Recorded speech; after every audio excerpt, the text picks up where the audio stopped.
I brought a 28-day experience with 5 classmates, 2 chaperones, and a child to a journey to Shito. We only had 18 hours, where I grew out of my fears and solved the mysteries of wealth and status by communicating with the villagers.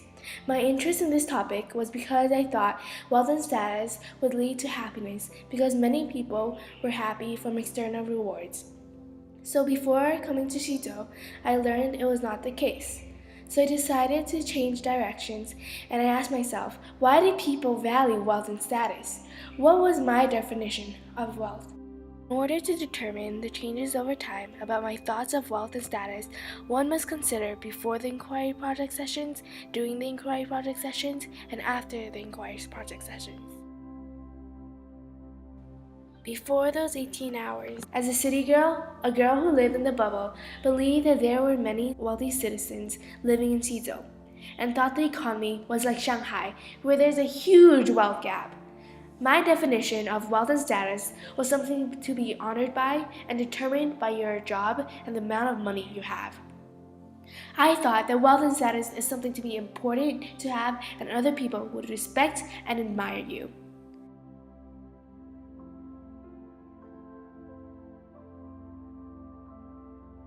When I arrived, I did not look closely of the economy, and I was very nervous for my first conversation because I never talked to strangers, and I was scared when I had to perform public speaking. I had moments where I was so surprised to learn about the economy of Shizou, where wealth was evenly distributed and everyone had the same living standards. In Shizou, there was no one who was local who drove a high-brand car or there were homeless people. During the beginning of those hours, I felt that I was really stuck and I didn't know what to do for my inquiry project, as there was no wealthy people. That was when I changed my questions to be more directed with the people's perspective and the past. But with those early talks with Mr. Du and Miss Yang, even those hard times, I've learned that people would not buy antique or valuables by their own interests, not how much wealth they have. This does not correlate with the first part of the dictionary definition of wealth, as it defines it as the abundance of valuable possessions or money. In this case, abundance of valuable possession could be for anyone, not only for the rich. I really started to change my knowledge of wealth and status with the elderly ladies and men who gave me a touch of their past life. The elderly lady told me that life was hard where everyone had to go to the farm and they would only earn 1 or 2 RMB per day to get food. This was what happened during the Mao years, where the government is the most wealthy. I feel that they are much more happy when there are no wealthy people controlling them, which is the situation right now. I also talked to the elderly man who expressed their perspective of the city and felt that their living conditions are so expensive compared to the villagers. When citizens are not wealthy and live in the cities, their living conditions are also not so well.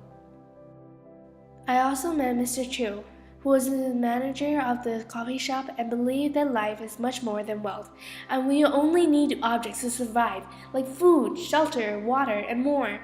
He believes that people want wealth because they want too much, and it does not mean that wealth would equal a better life. After those 18 hours, I looked back at my progress with the communication with the villagers, where at first my heartbeat increased by a ton and felt so uncomfortable. Now I could talk with the villagers so comfortably because I like to learn about the villagers' stories because they are so unique and interesting.